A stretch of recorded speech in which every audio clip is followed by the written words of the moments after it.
Hi, everyone. Good afternoon. I'm Mary Ann Joyce, the physician liaison for OHC. Just a reminder, this presentation will be recorded. I'd like to introduce Dr. Tanvi Joshi, our OHC physician presenter. Dr. Joshi is a fellowship-trained gynecologic oncologist specializing in comprehensive surgical and medical care for patients with gynecologic malignancies. Along with surgery, Dr. Joshi offers systemic therapy, including chemotherapy, immunotherapy, and targeted treatments. Dr. Joshi is passionate about improving healthcare access and reducing inequities within underserved communities. And Dr. Joshi works out of the OHC West and Fairfield offices. Thank you so much, Dr. Joshi. Take it away. Awesome. Thank you so much for the introduction. And thank you to everyone for, choosing to spend their lunch with me today. This is a topic that I am particularly passionate about, so happy to sort of end Cervical Cancer Awareness Month with this. Next slide.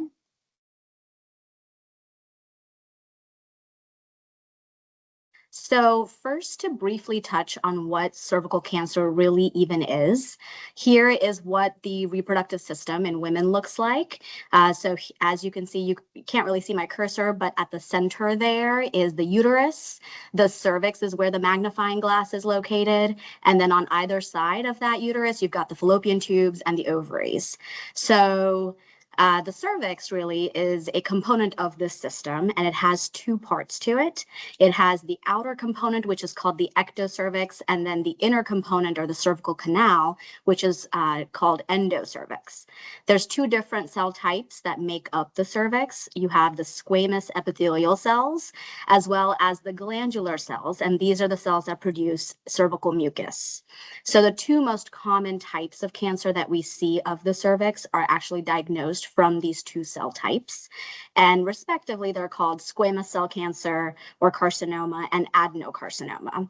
Now, there are other more rare subtypes, which we really won't hit on today.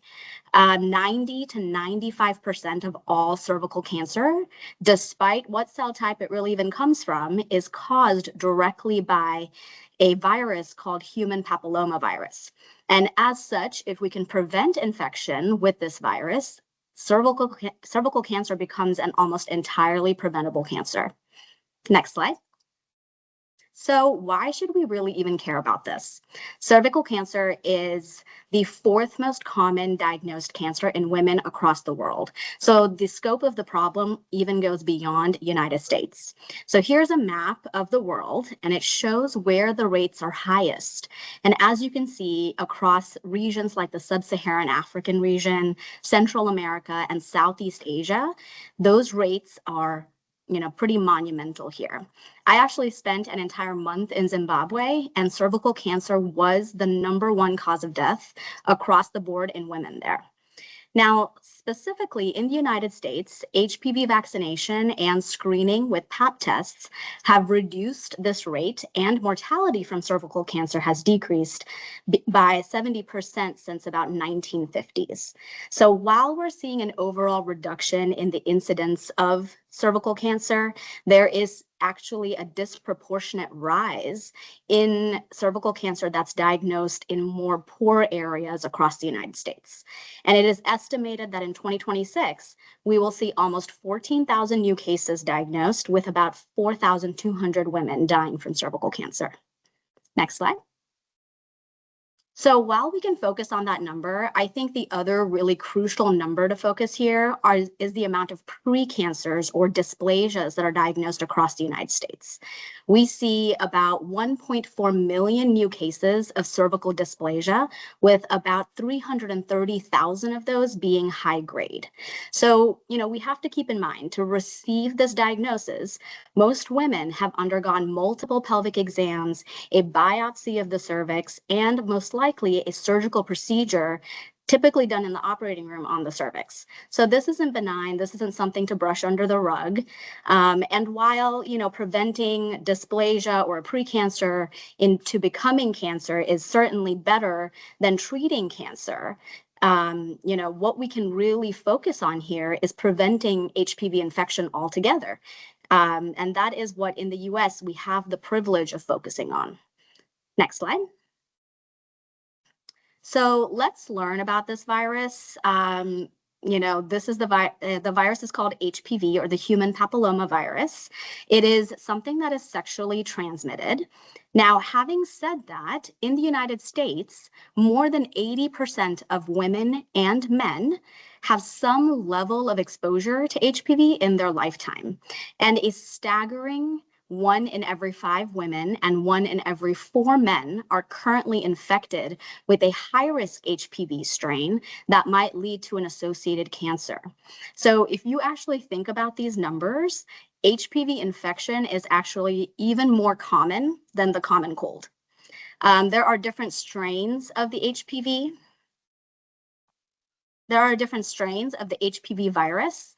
Some are considered low risk and can cause genital warts, whereas others are considered more high risk and lead to associated cancers.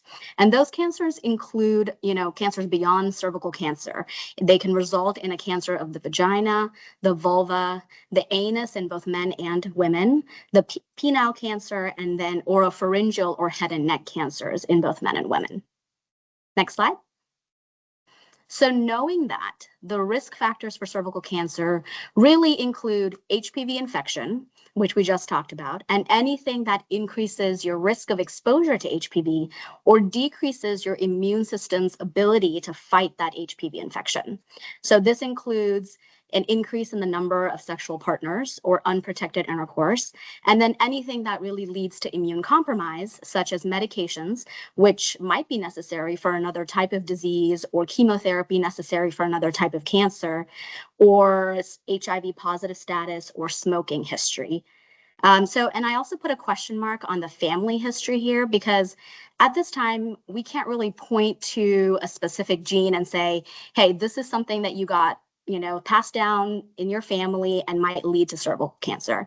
But just anecdotally and in certain research reports, there has been a link to family history. Next slide. So where there is a virus, there is a vaccine. And I think this is one of the biggest highlights of my presentation today. When we think about preventing cervical cancer, I like to break it down into primary prevention and secondary prevention. Primary prevention is where we think, okay, how can we even prevent getting infected with HPV in the first place? And that's where this vaccine really comes into play. Currently in the United States, the vaccine that we have available is called the Gardasil vaccine. This is a non-valent vaccine, meaning that it protects against 9 different strains of HPV, including ones that cause both genital warts as well as the more high-risk subtypes that result in cervical cancer. This vaccine helps prevent about 90% of all cervical cancer and 90% of genital warts. It is recommended to boys and girls and men and women, so pretty much everybody across the board. Typically, you'll hear your pediatrician or the family practitioner recommend this vaccine to your loved one or your children at the age of about 11 to 12 years. But as you can see here, it is approved in both men and women across the ages of 9 to 45 years of age. It is typically either a 2-dose or a 3-dose series, sort of depending on the patient's age. So usually if you're younger than about the age of 15, it's a 2-dose series because you just have a better immune response to it. Whereas if you're over the age of 15, you have a 3-dose series that's currently recommended. Now, I put here a single dose vaccine, and I put a bunch of question marks right there because this is a potential. This is news that's hot off the press as of like December 2025, and then there's still big societies making statements for it into January still. Data recently from a large, really well-developed trial across about 20,000 young women has shown that a single dose of the HPV vaccine actually has resulted in similar protection as a 2-dose series. This hasn't really changed a lot of the practice in the United States yet, but I do think that is coming, so stay tuned. And next slide. I want to highlight that the vaccine is safe. It has been studied across 2.5 million people, probably even more at this point, and really it has shown that it protects against cervical cancer on a long-term basis. The most adverse events are irritation at the site and pain at the site. No actual, safety points or safety alerts have been initiated for this vaccine that show that there could be long-term side effects. Next slide. I'm going to move just a little faster. Here's the impact of the vaccine. So the vaccine was introduced in 2007 for children as a recommended schedule. This is U.S. cancer registry data, which goes from 99 to 2007 and 2017, and shows that the rate of both squamous cell and adenocarcinomas has decreased by the following percentages every single year from 99 to 2017. Next slide. Now we come to secondary prevention, basically asking, okay, how can we screen for HPV, detect it early, and then prevent a cancer from actually getting diagnosed? Now, so this comes in the form of a Pap test here. There are 3 different recommended strategies, one which includes cytology alone, which means looking at the cells of the cervix under a microscope and detecting abnormalities. There's HPV alone, which is HPV positive or negative status in a patient, and then co-testing, which is both together. Here are the current recommended strategies, starting at the age of 21 to 29. Cytology alone every 3 years is okay because we have a better immune system in these patients. 30 to 65, so pretty much for most women afterwards, co-testing with high-risk HPV and cytology every 5 years is what's currently done. So if you're going to your OBGYN or your primary care provider, this is what you really should be getting. Over the age of 65, no screening really is recommended. After, obviously, you've had adequate negative tests, which includes 2 negative Pap smears and negative for HPV within the 10 years prior to stopping. Self-collection is a possibility. Talk to your provider about this. This is actually done to increase the rate of screening and increase access to care so that we can actually prevent cervical cancer in those regions where people don't have regular access to family practice providers or OBGYNs. Next slide. Here are signs and symptoms of cervical cancer. Sometimes it doesn't present with anything. The most common things, if we do see something, is vaginal bleeding that's abnormal, can be something that's diagnosed after menopause, or just irregular cycles in between, or irregular bleeding in between cycles. Most typically, after intercourse, you can present with pelvic pain, abdominal pain, lack of appetite, pain in the legs or swelling in the legs. These are all signs to really watch out for and talk to your physicians about. Next slide. So after you are diagnosed with cervical cancer, typically done with a biopsy, you'll get sent to a GYN oncologist like myself, and then we would recommend an MRI of the pelvis and a PET scan to figure out kind of the size of the cervix or the cancer, as well as the spread of the cancer. Next slide. For the sake of time, I'm going to just briefly touch base on the different modalities of treatment of cervical cancer. These include surgery, chemo, immunotherapy, and radiation. Next slide. We'll go through an early stage cervical cancer, which typically is stage 1. There's some nuances here, but just for the sake of this discussion, it's typically a cancer that's located in the cervix and has not spread beyond the cervix. This can be surgically treated, so it could be fertility sparing in the form of a big biopsy of that cervix in the operating room, or if you're done having kids, it can be in the form of a hysterectomy. Next slide. Locally advanced cancer, which is usually stage 2 or 3, is where the cancer has spread near the cervix, but outside of the cervix, can be to the uterus, the ovaries, or the tissue nearby, or to the lymph nodes, which would be stage 3. Generally, this is not something that we operate on, and typically is treated with chemotherapy, with radiation, and then if you're a candidate for it, immunotherapy as well. Next slide. And then metastatic cervical cancer is something that has spread beyond the pelvis and beyond the lymph nodes.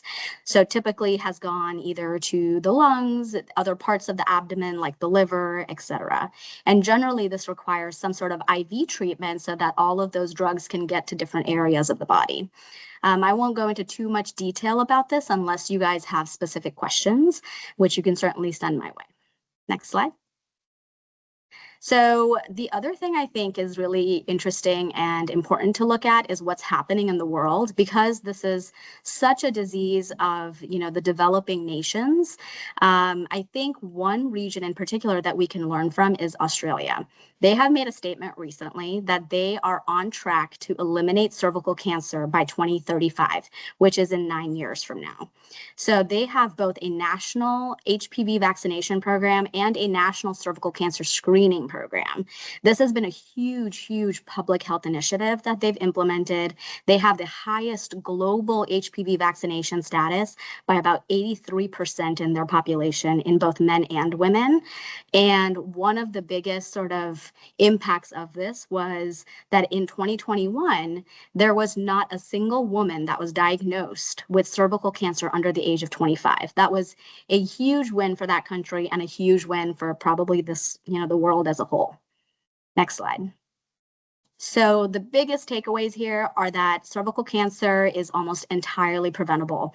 The plan is simple, right? Vaccinate first, Pap screening, and then treat dysplasia as it pops up so that we can prevent cancer from even developing. Make sure that we, advocate and spread knowledge about this HPV vaccine and its safety. We certainly have a lot more work to do here. And with that, I'll leave it open for some questions. Thank you so much. Anyone have any questions? You can just go off mute.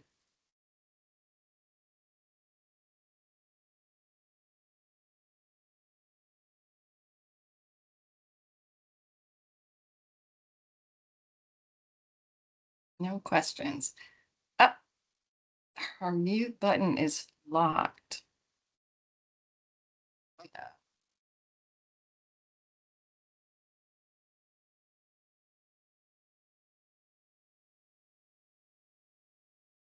I'm sorry that I don't know how to make it unmute the whole. Let's see. If you have any questions, maybe you can just type it.